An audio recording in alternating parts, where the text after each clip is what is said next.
प्रिय भक्तगण, आज हम आपको एक कथा का श्रवण करा रही हूँ जो सुनने मात्र से आपके जीवन में सुख, संपत्ति और धन की वर्षा होगी। तो चलिए कथा को प्रारंभ करते हैं। अगर आप यह कहानी सुन रहे हैं तो पूरा सुनिए। इस कथा को आधा अधूरा छोड़कर जाने की गलती मत करिएगा, क्योंकि इस पवित्र कथा को पूरा सुनने से मनचाहा फल की प्राप्ति होगी। इसलिए इस कथा को पूरा सुने। आप शिव भक्त हैं तो भोलेनाथ का अनादर ना करें। भगवान शिव माता पार्वती से कहते हैं कि सर्व पितृ अमावस्या के बारे में हे देवी आप क्या जानती हैं। फिर माता पार्वती कहती हैं, हे प्राणनाथ, मुझे इस संदर्भ में कुछ नहीं मालूम। फिर भगवान शिव कहते हैं, इस वर्ष हिंदू धर्म में अमावस्या तिथि पितरों के प्रति सम्मान प्रकट करने के लिए महत्वपूर्ण मानी जाती है। पुराण के अनुसार अमावस्या तिथि का नाम अमावसु पितर के नाम पर रखा गया है। हिंदू परंपरा में सर्व पितृ अमावस्या श्राद्ध पक्ष का अंतिम और सबसे महत्वपूर्ण दिन माना जाता है। इस दिन पूर्वजों को विदाई दी जाती है और उनका आशीर्वाद प्राप्त किया जाता है। 2 अक्टूबर 2024 को आने वाली सर्व पितृ अमावस्या विशेष महत्व रखती है, क्योंकि इस दिन पितृ दोष से मुक्ति पाने का भी अवसर मिलता है। आइए इस लेख में हम सर्व पितर अमावस्या 2025 की तिथि, मुहूर्त, पूजा विधि और महत्व के बारे में विस्तार से जानें। तिथि और मुहूर्त। अमावस्या तिथि प्रारंभ सोमवार 1 अक्टूबर 2022 का शाम 9 बजे। अमावस्या तिथि समाप्त मंगलवार 2 अक्टूबर 2024 का शाम 4:40 बजे। कुंवर मुहूर्त सुबह 10:15 बजे से दोपहर 12:15 बजे तक। रोहिणी मुहूर्त दोपहर 12:15 बजे से दोपहर 0:47 बजे तक। अपराह्न काल दोपहर 0:45 बजे से शाम 04:40 बजे तक। पूजा विधि। सर्व पितृ अमावस्या पर विधि विधान से पूजा करना शुभ माना जाता है। यहाँ एक सामान्य पूजा विधि बताई गई है। स्नान करके स्वच्छ वस्त्र धारण करें। पूर्व दिशा की ओर मुख करके बैठें। पूजा स्थान को गंगा जल से शुद्ध करें। पितरों का श्राद्ध करने के लिए जल, तिल, कुश और फूल आदि सामग्री जुटाएं। पितरों का आह्वान करें और उन्हें श्रद्धापूर्वक जल अर्पित करें। तिल और कुश चढ़ाएं और पितरों के पसंदीदा भोजन का भोग लगाएं। दीप प्रज्वलित करें और धूप जलाएं। एयूएम नमो भगवते वासुदेवाय या एयूएम पितृभ्यो नमः मंत्र का जाप करें। गायत्री मंत्र का पाठ करें।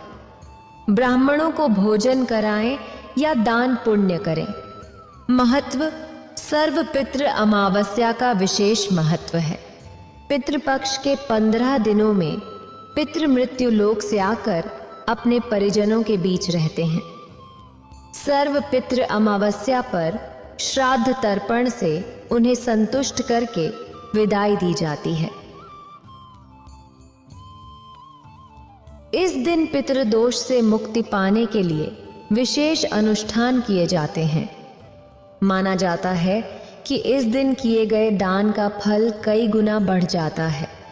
पितरों को श्रद्धापूर्वक विदाई देने से उनका आशीर्वाद मिलता है, जिससे सुख, समृद्धि और शांति की प्राप्ति होती है।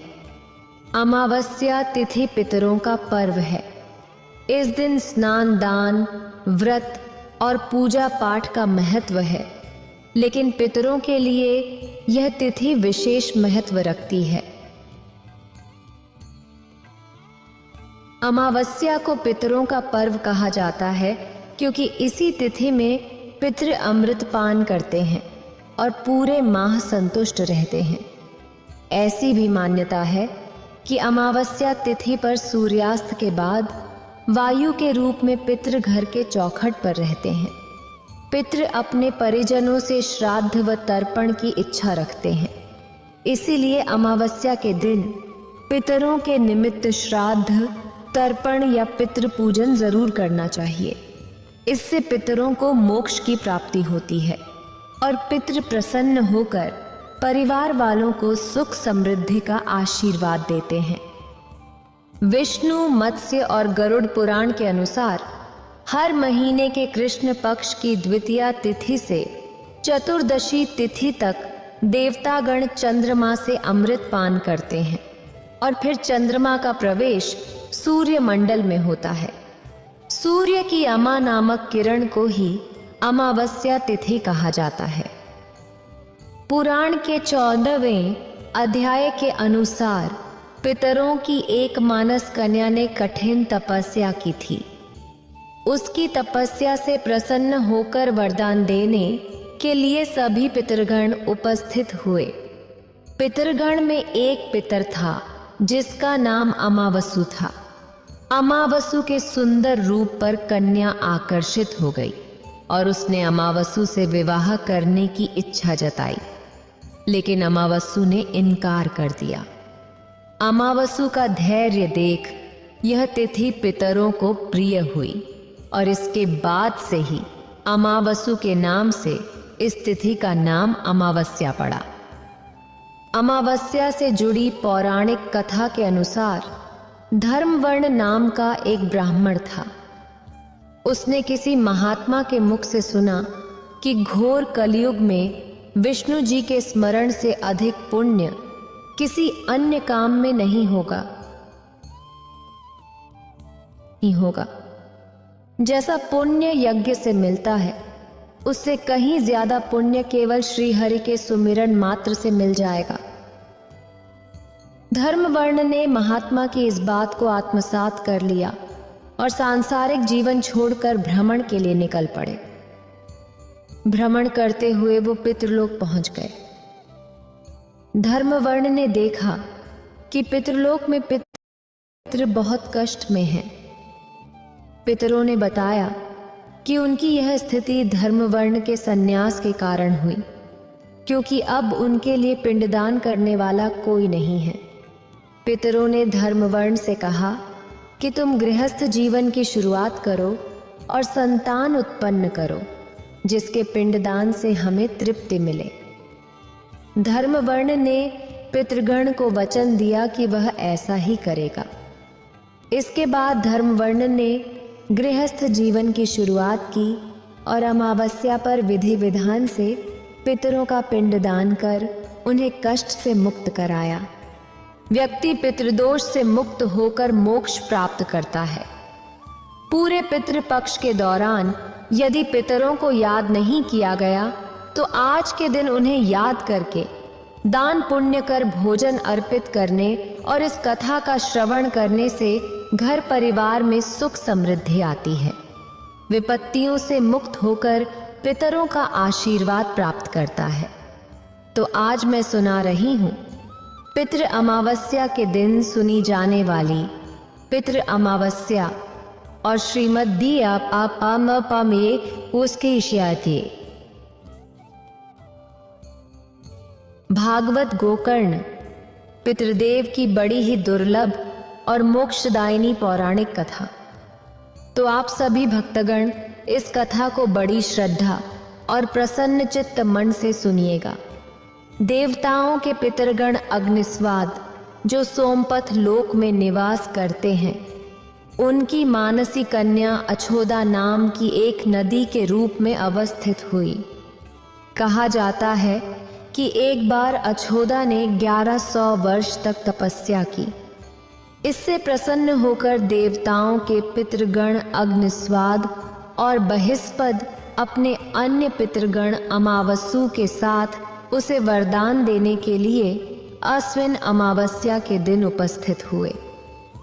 उन्होंने कहा, पुत्री, हम सभी तुम्हारी तपस्या से अति प्रसन्न हैं, इसीलिए जो चाहो वरदान मांग लो। लेकिन अच्छोदा ने अपने पितरों की तरफ ध्यान नहीं दिया और वह अति तेजस्वी, सुंदर और रूपवान पितृ अमावस्या को अपलक निहारती रही। उन्हें निहारते हुए वह इतनी खो जाती है। अंदर क्या कह रहे हैं इस बात का उन्हें ध्यान ही नहीं रहता। पितरों के बार बार कहने पर उसने कहा, हे भगवान, क्या आप मुझे सचमुच में वरदान देना चाहते हैं? इस पर तेजस्वी पितर अमावय के अमाव ने कहा, हे अच्छोदा, वरदान पर तुम्हारा अधिकार सिद्ध है, इसलिए निसंकोच कहो। अच्छोदा ने कहा, भगवान, यदि आप मुझे वरदान देना ही चाहते हैं तो मैं आपके साथ रमण कर आनंद लेना चाहती हूं। अच्छोदा के इस तरह कहने पर सभी पितर क्रोधित हो गए।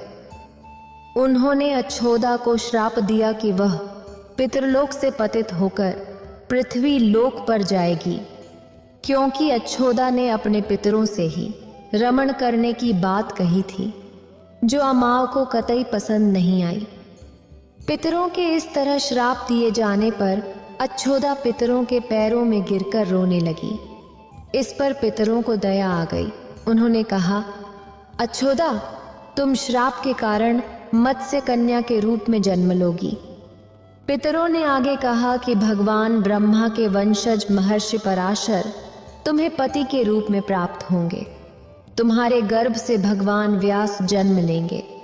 उसके उपरांत भी अन्य दिव्य वंशों में जन्म लेते हुए तुम श्राप मुक्त होकर पुनः पितृलोक में वापस आ जाओगी। पितरों के इस तरह कहे जाने पर अच्छोदा शांत हुई।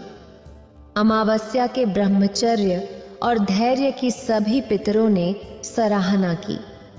उन्होंने कहा, अमाव, आपने इतनी सुंदर रूपवती अच्छोदा के साथ रमण के लिए कहे जाने पर भी अपना ब्रह्मचर्य कायम रखा। हम तुमसे बहुत खुश हैं और तुम्हें वरदान देना चाहते हैं। सभी पितरों ने वरदान दिया कि आज की यह अमावस्या की तिथि अमावस्या के नाम से जानी जाएगी। जो व्यक्ति किसी भी दिन श्राद्ध नहीं कर पाता, वह केवल पितृ अमावस्या के दिन श्राद्ध तर्पण करे तो उसे पिछले 14 दिनों का पुण्य प्राप्त होता है और वह अपने पितरों को तृप्त करता है।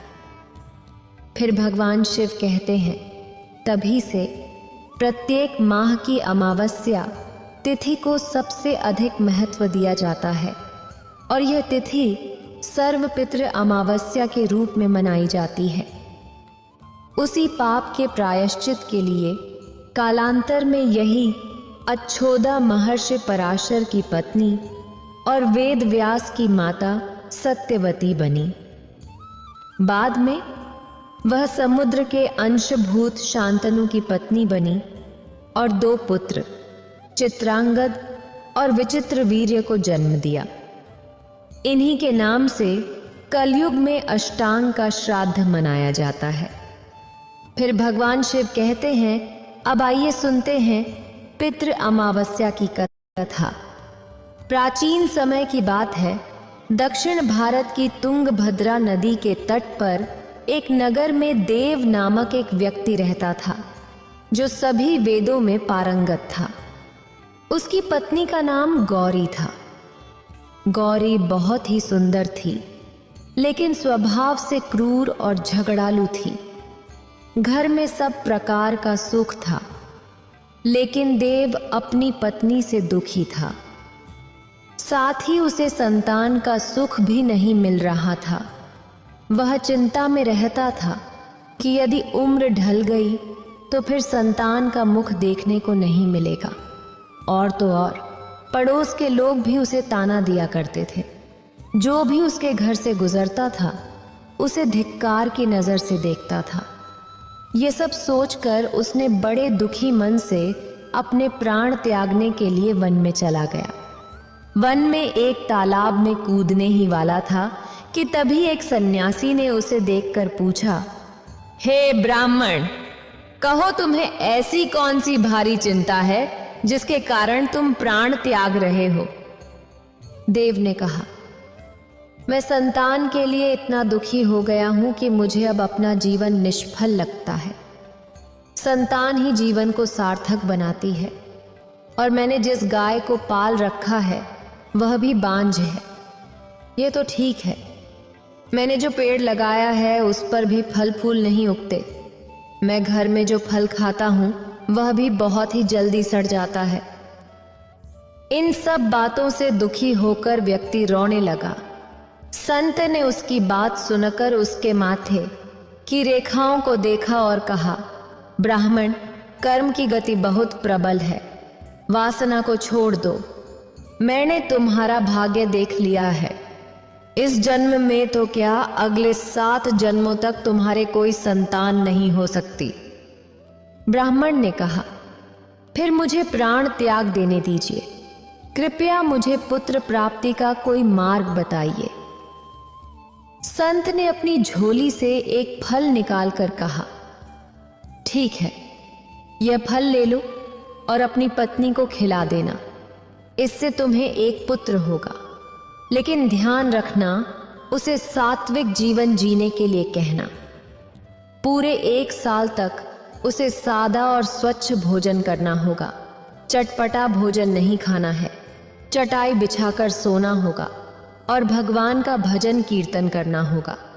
तभी तुम्हारा पुत्र तेजस्वी और विद्वान बनेगा। देव ने वह फल अपनी पत्नी को दे दिया, लेकिन उसकी पत्नी यह सारी बातें मानने को तैयार नहीं थी। उसने मन ही मन सोचा, यदि मैंने यह फल खा लिया और गर्भ रह गया तो मुझे सादा भोजन करना पड़ेगा और मैं मर भी सकती हूँ। यह सोचकर उसने तय किया कि वह फल नहीं खाएगी। इसलिए वह देव से कई तरह के तर्क और कुतर्क करने लगी।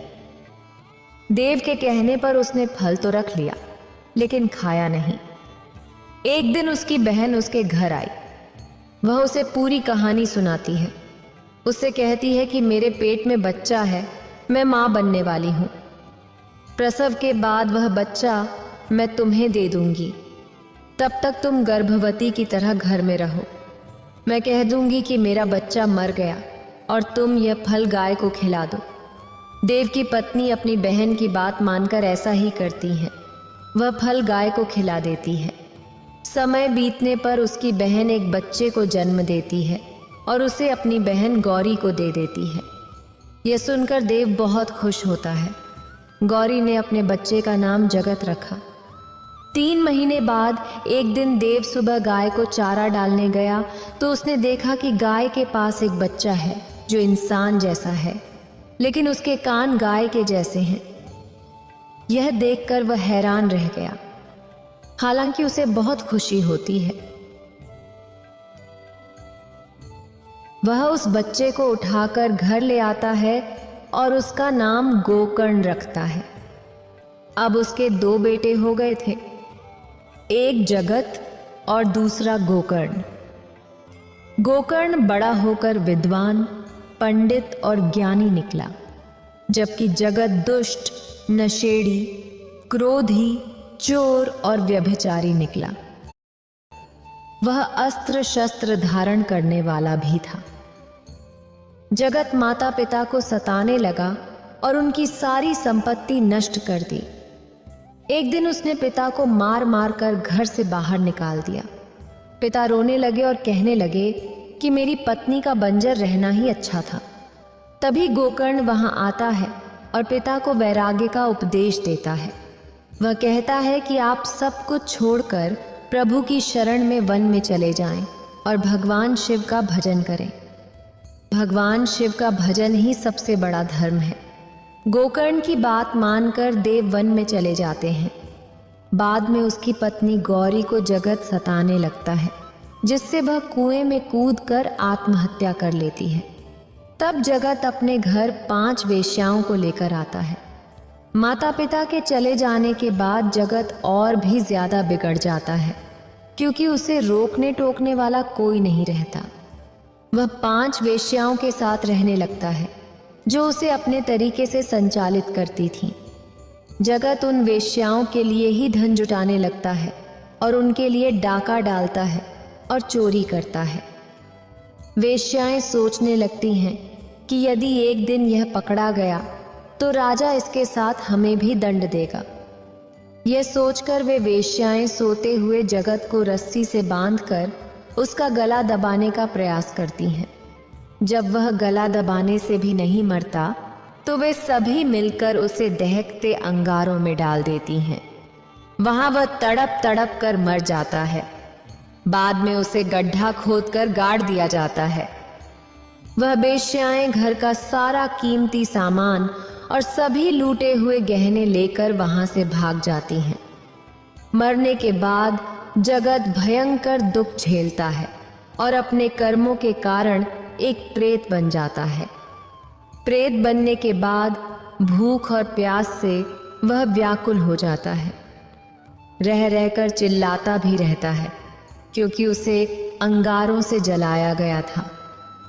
इसलिए उसकी अनुभूति उसे अभी भी सता रही थी। उसे लगता था कि अभी भी उसका शरीर जल रहा है। एक दिन उसका भाई गोकर्ण उसके गांव में कथा करने आता है। गोकर्ण सबसे नजर बचाते हुए अपने पुश्तैनी मकान में सोने चला जाता है। अपने ही घर में अपने भाई को सोया हुआ देखकर जगत खुश हो जाता है और आवाज लगाता है। गोकर्ण यह आवाज सुनकर पूछता है, तुम कौन हो? जगत कहता है, मैं तुम्हारा भाई हूं। मेरे पापों की गिनती नहीं की जा सकती। इसी कारण मैं प्रेत योनि में फंसा हुआ हूं और यह दुर्दशा भोग रहा हूं। भाई, कृपया दया करके मुझे इस योनि से छुटकारा दिलाओ। मुझे प्रेत योनि से मुक्त कराओ।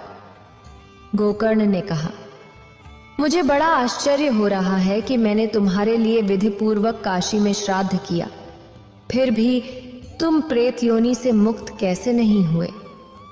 मैं कुछ और उपाय करता हूं। कई उपाय करने के बाद भी जब कुछ नहीं हुआ तो अंत में वह सूर्यदेव से पूछता है। सूर्यदेव कहते हैं कि केवल महादेव का कथा सुनने से मुक्ति हो सकती है, इसलिए तुम सप्ताह पारायण करो, साप्ताहिक भागवत कथा सुनाओ। तब गोकर्ण व्यास गद्दी पर बैठकर कथा कहने लगे। देश गांव से बहुत लोग कथा सुनने आने लगे। इतनी भीड़ हो गई कि सब आश्चर्य करने लगे। तब वह प्रेत भी वहां आ पहुंचा और इधर उधर स्थान ढूंढने लगा।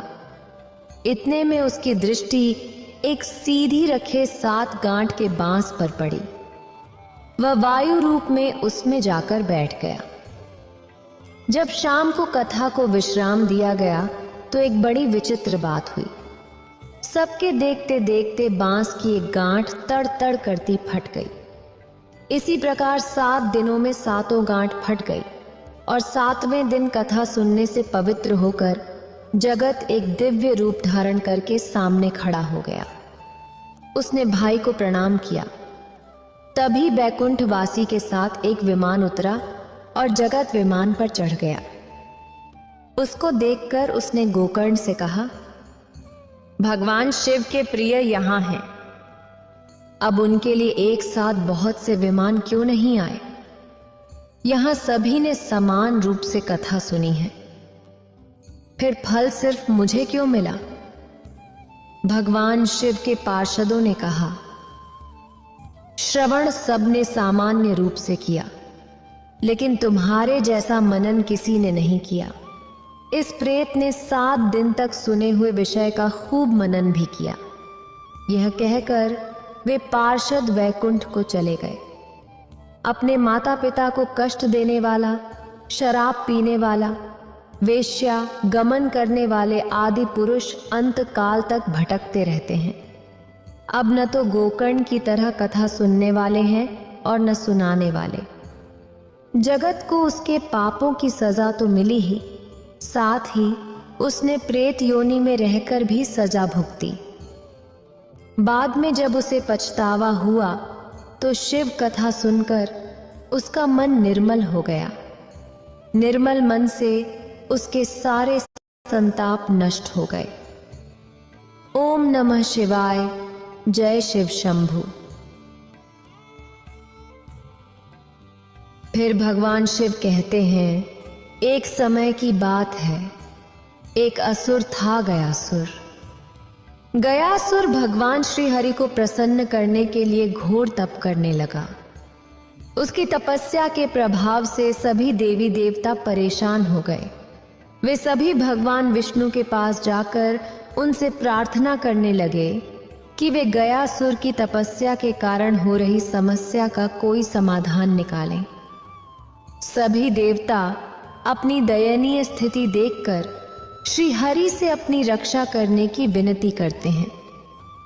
श्री हरि देवताओं को आश्वस्त करते हैं और कठोर तप कर रहे गयासुर के सामने प्रकट हो जाते हैं। अपने आराध्य को सामने देखकर गयासुर भाव विभोर हो जाता है। भगवान उसकी तपस्या से प्रसन्न होकर उसे वरदान मांगने को कहते हैं। इस पर असुर उनसे कहता है, भगवान आप मुझे वरदान दीजिए कि मैं सभी तीर्थों से भी अधिक पवित्र हो जाऊं। भगवान गयासुर को ऐसा ही हो कहकर मनोवांछित वरदान दे देते हैं, जिससे देवताओं की परेशानी समाप्त हो जाए। लेकिन यह क्या हुआ? गयासुर को प्राप्त इस वरदान के कारण पृथ्वी सूनी होने लगी। जो भी व्यक्ति उस असुर का दर्शन करता वह मोक्ष को प्राप्त कर भगवान के समीप पहुंच जाता। ऐसे में अगर पापी मनुष्य भी उस असुर का दर्शन कर लेता तो वह सभी पापों से मुक्त होकर मोक्ष प्राप्त कर लेता। यह सब देखकर सभी देवता आदि ब्रह्मा जी के साथ श्री हरि के पास जाते हैं और उनसे कहते हैं कि गयासुर को प्राप्त वरदान के कारण सारी पृथ्वी सूनी हो रही है। इस पर विष्णु जी ब्रह्मा जी से कहते हैं कि वे सभी देवताओं को लेकर गयासुर के पास जाएं और उनसे एक यज्ञ करने के लिए पवित्र भूमि मांगे। ब्रह्मा जी विष्णु जी से आज्ञा लेकर गया सुर के पास जाते हैं और उससे यज्ञ भूमि बनाने के लिए उसके पावन शरीर की मांग करते हैं। गयासुर खुशी खुशी अपने शरीर को यज्ञ भूमि के लिए देने को तैयार हो जाता है। ब्रह्मा जी उसकी मस्तक पर यज्ञ आरंभ करते हैं और जैसे ही यज्ञ में होने का समय आता है, गयासुर का शरीर चंचल हो जाता है। यज्ञ के समय वह विचलित होने लगता है। यह देखकर भगवान विष्णु धर्म को बुलाते हैं और उनसे देवमयी शिला को गयासुर के शरीर पर रखने को कहते हैं। देवमयी शिला और कोई नहीं बल्कि धर्म और उनकी पत्नी धर्मव्रता की पुत्री धर्मव्रता है। धर्मव्रता का विवाह ऋषि मरीचि से हुआ था। अज्ञानवश ऋषि मरीचि ने अपनी पत्नी को सेवा से विमुख होने के कारण शिला होने का श्राप दे दिया था, परंतु कठोर तपस्या कर धर्मव्रता ने श्रीहरि से कहकर इस श्राप को भी वरदान में बदल लिया था। जब श्रीहरि के कहने पर इस शिला को गयासुर के शरीर पर रखा गया तो उसके बाद भी गया का शरीर हिलता ही रहा। यह देखकर अन्य देवताओं के साथ रुद्र और ब्रह्मा जी भी उस शिला पर जा बैठे, लेकिन शिला का हिलना बंद नहीं हुआ और वह देवताओं को भी अपने साथ हिलाने डुलाने लगी। इसके बाद सभी देवता परेशान होकर श्रीहरि विष्णु की शरण में पहुंचे और गयासुर के शरीर को स्थिर रखने में उनसे सहायता मांगने लगे। देवताओं की प्रार्थना सुनकर स्वयं श्रीहरि यज्ञ के स्थान पर पहुंचे। वे अपनी गदाधारी रूप में वहां पर शिला और असुर दोनों को स्थिर रखने के लिए विराजमान हो गए। उनके हाथ में पकड़ी हुई गदा को और उनके इस स्वरूप को आदि गदाधर भी कहा जाता है। श्री हरि के यहाँ स्थित होने पर गया भी स्थिर हो गया। उसने देवताओं से पूछा कि उन्होंने इतना प्रयास क्यों किया। अगर भगवान श्री हरि से कह देते तो वह पहले ही अपना शरीर स्थिर कर देता। अब क्योंकि उसे शिला से दबाया गया है, उसने देवताओं से एक वरदान मांगा। इस पर देवताओं ने कहा कि तीर्थ स्थान के लिए उसके शरीर को स्थिर किया गया है। इसलिए सभी देवताओं के साथ श्री हरि, ब्रह्मा और शिव तीनों ही यहाँ निवास करेंगे। इस स्थान की प्रसिद्धि सभी तीर्थों से बढ़कर होगी और पितरों आदि के लिए यह क्षेत्र ब्रह्मलोक प्रदान करने वाला होगा। यह कहकर सभी देवी देवता वहां वास करने लगे और गयासुर का शरीर एक पवित्र और पावन तीर्थ स्थान बन गया, जो पितरों को मोक्ष प्रदान करता है। आज भी माना जाता है कि गयासुर को प्राप्त वरदान के कारण यह क्षेत्र सभी तीर्थों में सबसे अधिक पवित्र और पावन है। साथ ही जो भी व्यक्ति यहाँ आकर अपने पितरों की शांति के लिए तर्पण करता है, उसके पितरों को ब्रह्मलोक की प्राप्ति होती है। फिर भगवान शिव कहते हैं, अब आइए सुनते हैं दूसरी कथा। कहा जाता है कि वनवास के दौरान भगवान राम, लक्ष्मण और सीता श्राद्ध करने के लिए महालय पक्ष के दौरान गया धाम पहुंचे थे। श्राद्ध के लिए सामग्री जुटाने के लिए भगवान श्री राम और लक्ष्मण नगर की ओर चले गए थे। उसी दौरान माता सीता ने दशरथ का पिंडदान गया में किया था। पौराणिक कथा के अनुसार राजा दशरथ की मृत्यु के बाद भरत और शत्रुघ्न ने अंतिम संस्कार की हर विधि को पूरा किया था, परंतु राजा दशरथ को सबसे ज्यादा प्रेम अपने पुत्र श्री राम से था। अंतिम संस्कार के बाद उनकी चिता की बची हुई राख उड़ते उड़ते गया नदी के पास पहुंची। उसी समय भगवान श्री राम और लक्ष्मण वहां मौजूद नहीं थे। माता सीता नदी के किनारे बैठी विचार कर रही थीं। तभी सीता जी को राजा दशरथ की छवि दिखाई दी। राजा दशरथ की आत्मा ने सीता जी से अपने पास समय कम होने की बात कहते हुए अपने पिंडदान की विनती की। माता सीता ने राजा दशरथ की राख मिली हुई बालू को अपने हाथ में उठा लिया। वहां मौजूद एक ब्राह्मण, फाल्गुनी नदी, गाय, तुलसी, अक्षय वट और केतकी को पिंडदान का साक्षी बनाया और राजा दशरथ को पिंडदान किया। राजा दशरथ ने भी पिंडदान स्वीकार किया। थोड़ी देर बाद भगवान श्री राम, चंद्र जी और लक्ष्मण जी भी वहां आ पहुंचे। सीता माता की इस बात पर भगवान श्री रामचंद्र जी को यकीन नहीं हुआ। इसके बाद भगवान श्री रामचंद्र जी को क्रोधित देखकर ब्राह्मण, फाल्गुनी नदी, गाय और केतकी ने झूठ बोलते हुए ऐसी किसी भी बात से इनकार कर दिया, जबकि अक्षय बट ने सच बोलते हुए सीता माता का साथ दिया। ऐसे में सीता माता क्रोधित होकर चारों जीवों को श्राप दिया। उन्होंने फाल्गुनी नदी को श्राप दिया कि वह जल विहीन रहे और सिर्फ नाम मात्र की नदी बनकर रह जाए। केतकी को श्राप दिया कि उसका फूल किसी पूजा में काम नहीं आएगा, इसीलिए केतकी का फूल पूजा पाठ में वर्जित है। ब्राह्मण को श्राद्ध में पुनः साक्षी बनने का श्राप दिया और अक्षय बट को वरदान दिया कि उसकी आयु दीर्घ हो और जो स्त्री उसकी पूजा करे उसके पति की भी दीर्घ आयु हो।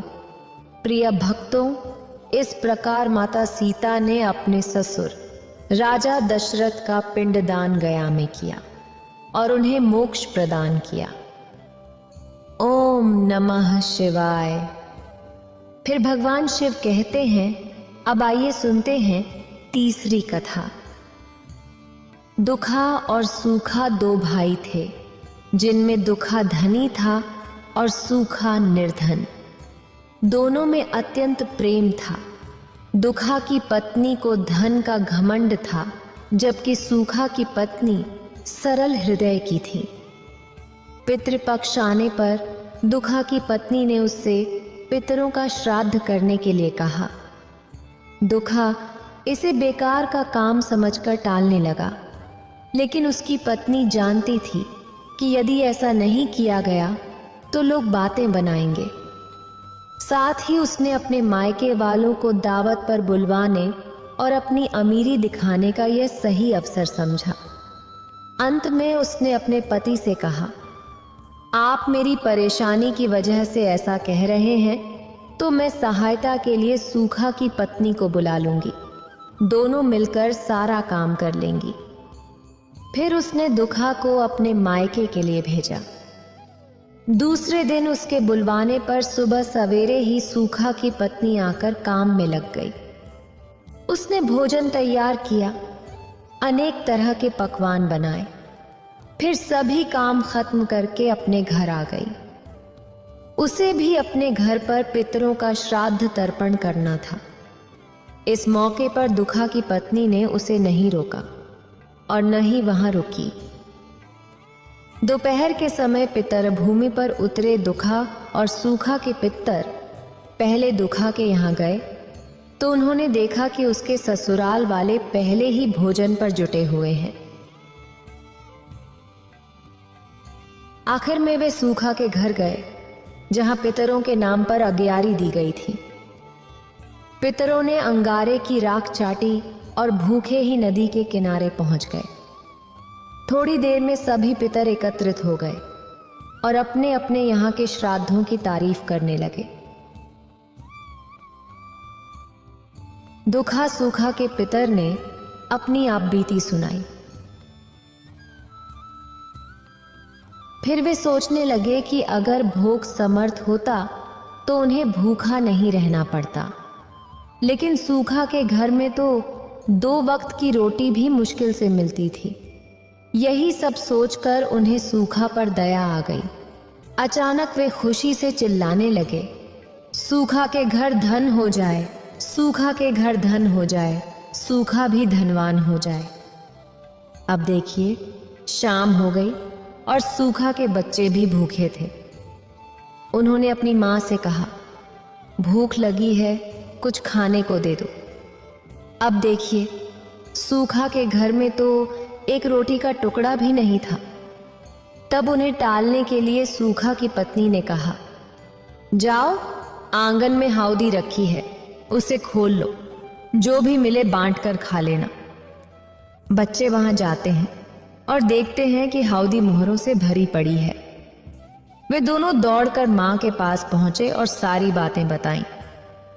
आंगन में जब सूखा की पत्नी ने यह सब देखा तो वह हैरान हो गई। इस प्रकार सूखा भी धनवान हो गया। धन पाकर वह कभी घमंडी नहीं हुआ। अगले साल का पितृपक्ष आया। सूखा की पत्नी ने श्राद्ध के दिन 56 प्रकार के भोग बनाए। ब्राह्मणों को अपने घर बुलाकर श्राद्ध किया, भोजन कराया और दक्षिणा सोने चांदी के बर्तन में दी। जेठ जेठानी को भोजन कराया। इससे पितर बहुत प्रसन्न हुए और तृप्त हो गए। हे पितृदेव, हे श्री हरि, जिस प्रकार सूखा को धन मिला उसी प्रकार सबको धन देना। इस कथा को सुनने और कहने वाले को भी आशीर्वाद देना। सबके पितर उन्हें दीप्त करें, यही आशीर्वाद देना। ओम नमः शिवाय। फिर भगवान शिव कहते हैं, अब आइए सुनते हैं चौथी कथा। एक बार की बात है, श्राद्ध पक्ष में एक ब्राह्मण ने सोचा कि मेरे पूर्वज हमेशा मीठे मीठे पूवे और खीर इत्यादि खाते हैं, इस बार उन्हें कुछ अलग भोजन परोसा जाए। इसके लिए उस ब्राह्मण ने एक बकरे की बलि चढ़ाने की तैयारी शुरू की। उसके शिष्य बकरे को नदी में स्नान कराने ले गए। नहाने के समय बकरा अचानक जोर से हंसने लगा और फिर तुरंत दुख के आंसू बहाने लगा। उसके विचित्र व्यवहार से चकित होकर शिष्यों ने उससे ऐसा करने का कारण पूछा। बकरे ने कहा कि वह कारण गुरुजी के सामने ही बताएगा। अब दोनों शिष्य बकरे को लेकर ब्राह्मण के सामने गए। ब्राह्मण के सामने बकरे ने बताया कि वह भी कभी एक ब्राह्मण पुरोहित था और उसने भी एक बार एक बकरे की बलि चढ़ाई थी। उसकी सजा वह आज तक भुगत रहा है। तब से अब तक 999 जन्मों में उसका गला काटा जा चुका है और अब उसका गला कटने की अंतिम बारी है। इस बार उसे एक बुरे कर्म का अंतिम दंड भुगतना था, इसलिए वह प्रसन्न होकर हंस रहा था, लेकिन वह दुखी होकर इसलिए रोया था। अगली बार से उस ब्राह्मण का भी सिर 1000 बार काटा जाएगा। ब्राह्मण ने इस बात को गंभीरता से लिया और बलि की योजना स्थगित कर दी तथा अपने शिष्यों को उसे पूर्ण संरक्षण देने का आदेश दिया। लेकिन बकरे ने ब्राह्मण से कहा कि ऐसा संभव नहीं है, क्योंकि कोई भी संरक्षण उसके कर्मों के फल को नहीं मिटा सकता। कोई भी प्राणी अपने कर्मों से मुक्त नहीं हो सकता। जब शिष्य उस बकरे को उसके स्थान पर ले जा रहे थे तो रास्ते में एक पेड़ की शाखा पर नरम पत्तों को देखकर बकरे ने अपना सिर ऊपर किया। तभी एक वज्रपात हुआ और पहाड़ी पर स्थित एक बड़े चट्टान के कई टुकड़े टूटकर गिरे। एक बड़ा टुकड़ा बकरे के सिर पर इतनी जोर से लगा कि पलक झपकते ही उसका सिर धड़ से अलग हो गया। इस प्रकार जो जैसा कर्म करता है उसे वैसा ही फल मिलता है। कर्मों का फल कभी नहीं मिटता। इतना कहकर भगवान शिव इस कथा को समाप्त करते हैं। इस वीडियो को बोलते समय कोई त्रुटि हो तो मैं क्षमा चाहती हूँ। उम्मीद है आप सभी को ये वीडियो अच्छी लगी होगी। अगर आप शिव के सच्चे भक्त हैं तो चैनल को सब्सक्राइब और वीडियो को लाइक करके कमेंट में हर हर महादेव लिख दीजिए।